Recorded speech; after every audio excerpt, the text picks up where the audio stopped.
boy, Capcom sure loves Resident Evil 4, constantly making sure the words brilliant, masterful, perfect, or any synonyms relating to those are included into every conversation of it. Now let's rewind for a moment. I remember when Resident Evil 4 launched in 2005. It was amazing, brilliant. Nobody had ever seen a game like it before. Porting its brilliance to every console, including the Oculus, made 3 animated movies and a TV show with Resident Evil 4 star Leon Scott Kennedy, and 2 remakes. Wait, 2 remakes? What on God's unwaxed buttocks am I talking about? You see, there's the legit one that's undeniably in development, because why would Capcom miss the opportunity to print free money? And the second one that's masquerading as a sequel to Resident Evil 7, Resident Evil 8 Village. The moment Capcom revealed Village's gameplay and setting, it was blatantly obvious they were trying to provoke a Resident Evil 4 vibe. Inventory is a copy-paste of 4's, very similar settings, a merchant that you can sell or buy things, weapon upgrades, finding treasures, and some other things I don't want to spoil. Basically, Village is essentially 4 with a different perspective. Not entirely the same game, but pretty close. Trust me, there is no me in any universe that is complaining about this, because Village is now possibly my favorite Resident Evil installment. Do I even like it more than 4? Like I said, possibly. It's not a flawless game, but fuck, it's pretty damn close. Resident Evil 8 is a continuation of the Winters plotline, more particularly Ethan Winters, protagonist of the last game. As Capcom spoiled everyone, Chris barges in to negotiate with Ethan to continue the Redfield bloodline. I'll get rid of the women in your life except for my sister. I'll make her your wife. Yeah. Chris abducts Ethan and his baby. However, everything goes sideways real fast. Alone, isolated, cold, and down a baby, Ethan heads to the village and hopes to find his daughter. Shortly after his arrival, he finds the village to be less hospitable than the early warning signs suggested. After a cold, piercing welcoming, Ethan discovers that one of the 4 lords has his daughter, and their leader, Mother Miranda, is planning to perform a ritual with her. Only armed with his wits, survival smarts, and guts, or at least what's left of them, he charges in headfirst to save his daughter. Resident Evil 8 storytelling is, well, how do I put it? Amazing, captivating, well-directed and written, and surprisingly heartfelt. Not going to lie, I didn't expect the story to slap my organs raw. This is the same reality that Capcom had their poster boy of the franchise punch a boulder, right? Yes it is. The Resident Evil franchise isn't known for their excellent storytelling, with the exception of 7 and now 8. The storytelling usually ranges from unintentional campy comedy. Jill? Is that you, Jill? What happened? Barry, help me please. The door won't open. Quick! Stay away from the door, Jill. I'm gonna kick this door down. Hurry! This way! Oh, Barry! That was too close. You were almost a Jill sandwich. You're right. 2 intentional self-aware campy comedy. Think they can police the world forever. So, we kidnap the president's daughter in order to give her our power and then send her back. No.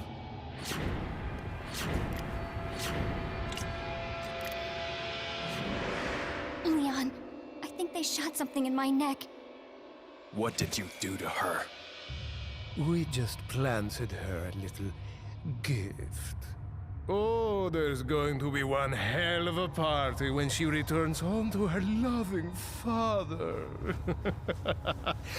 But... So after completing 8, my view of this franchise has been devastated in the best possible ways. 8 has now shown that the franchise is capable of telling strong narratives with heart that is backed with fascinating, memorable characters. Each lord has their own unique personality, abilities, and design. I was looking forward to each new encounter, seeing what flavor they would bring to the pot, and each one is a scrumptious treat. including the factory section. Fight me. Admittedly, in the Mercenaries mode, it does suck. Of course, I can't forget the real star of the show, Ethan Winters. No, you don't need to get your ears checked. Ethan Winters is the heart of Resident Evil 8. He went from a boring, stale protagonist that almost had no reaction to the everyman that takes no bullshit from others and is ready to fire back. The amount of pain and suffering Ethan endures to save his daughter is fucking admirable. Ethan is the best character in Village. But what about Lady Dimitrescu? Don't worry, she has a special place in my heart. Lady Dimitrescu is sexy, high class, dominating, yet still terrifying. Not gonna lie, my balls jumped to my throat at this moment. What have you done to my daughter? Despite all the marketing surrounding her, she's only in the first part of the game. I know some people are disappointed that the tall vampire lady with mommy milkers is in there for a short time, but you can pursue your unrequited love to your heart's content in the castle. I do hope we get to see more of her down the line, plus her popularity skyrockets past everyone else's, so you can have hope in one day that Our Lady can strike fear into our hearts once again. Ah, shit! Like I'd let you get away. Speaking of fear, Resident Evil 8 continues the horror revival from 7, but 8 perfectly blends action with horror and a sprinkle of campiness. Don't let those naysayers give you the wrong impression about 8's action set pieces. They are not signs of the franchise returning to the Resident Evil that has a giraffe receiving special oral treatment. There are two particular moments that have people severely over-exaggerating: the mech fight and playing as Chris. Yeah, the mech fight is over the top, but still doesn't top past entries. May I remind you what 6 was like? Run!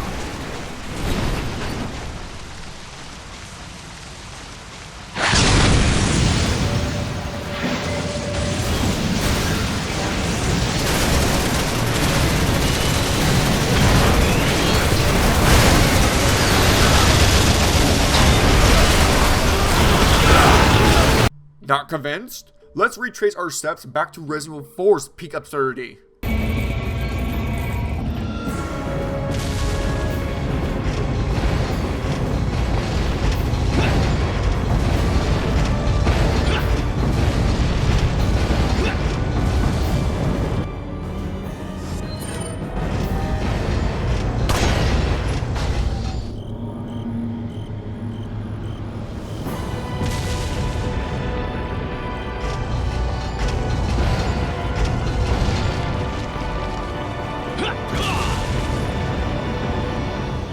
The mech fight isn't the craziest thing the franchise has done and probably won't be the last. It was fun and didn't overstay its welcome. Now, the complaints surrounding Chris's section are completely baffling to me. Let me get this straight. People complain that Chris boulder punching Redfield, a veteran soldier that has a long history dealing with BOWs and terrorists, went into a known hostile area armed to the teeth. Am I understanding this correctly? You are not playing as a civilian. You are playing a soldier that is prepared for these situations. If you know anyone making this complaint, then feel free to smack them with a copy of Resident Evil 5 and 6 for good measures.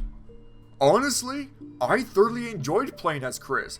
You spent the entire game playing reserved, slowly and methodically exploring every crevices of the map to scrounge up resources and treasures, carefully managing ammo, health items, and money so you don't get caught with your trousers down. Every encounter is tense, but satisfying because the gameplay has a grit and a satisfying crunch to it. So it felt good to let loose and mow them down. Warning! Light spoiler. Skip to here if you wish not to be spoiled. I won't defend how Chris acted in this game. At some point, preferably their second encounter, Chris should have told Ethan what's going on. Instead, he chooses to play coy and we know where that got him later. If you played Resident Evil 7, then 8 is going to feel very familiar. Resource and inventory management, exploration, and claustrophobic environments. However, Village is the best kind of sequel that prefers to build off what came before. Well, maybe build off isn't the right phrase. Perhaps implementing previous aspects that made Resident Evil 4 the definitive installment? You can buy bigger suitcases to increase your inventory space. Every item takes a certain amount of space, which you can rotate or move around for better organization. I am very happy to see this inventory management return after its absence from 5 and up. Another returning aspect is treasure hunting, and this pleases me very much. You can explore the glorious haunting environment to find secret treasure. Some treasures can be combined with others to increase their value. Treasures will give you more money so you can buy needed items or upgrade weapons. Trust me, you want to gather every treasure you can spot, because the merchant's hand gets greasier as the game progresses. I spent numerous hours exploring every nook and cranny to find treasure and items. Exploration is rewarding and imperative for your survival. The 10-hour plus campaign was an absolute thrill ride, yet not very challenging. I was disappointed how easy the game was on normal difficulty. I maybe died once or twice, and not once was Ethan malnourished from resources. I strongly recommend playing Village on the harder difficulties for the best experience. Sure, surviving the onslaught of enemies will put your patience on a time trial, but after that, it's perfect. After beating Village, you unlock the Mercenaries mode, a crazy fun and challenging mode, multiplying an insanely replayable game by 100. It's not as fun as previous versions, but I still love it, because it adds a layer of strategy. Previous versions were to pick a character with a locked set, then survive until the timer runs out or kill all 150 enemies. 8 is similar, however, you must carefully choose what weapons to buy and upgrades before heading out. If one setup didn't work, try another. Also, you can find randomized power-ups that can stack, so not every run is going to be the same. Resident Evil 8 Village is a fantastic installment to the Resident Evil franchise. Superb storytelling and characters, excellent graphics and atmosphere, the game perfectly blends action and horror, exploration is fun and rewarding, and one of the most insanely replayable games of the year. While the default difficulty is disappointing, playing on harder difficulties will absolutely perfect it. So, is 8 better than 4? No, because you can't suplex cultists. This is the Horror Connoisseur, signing out.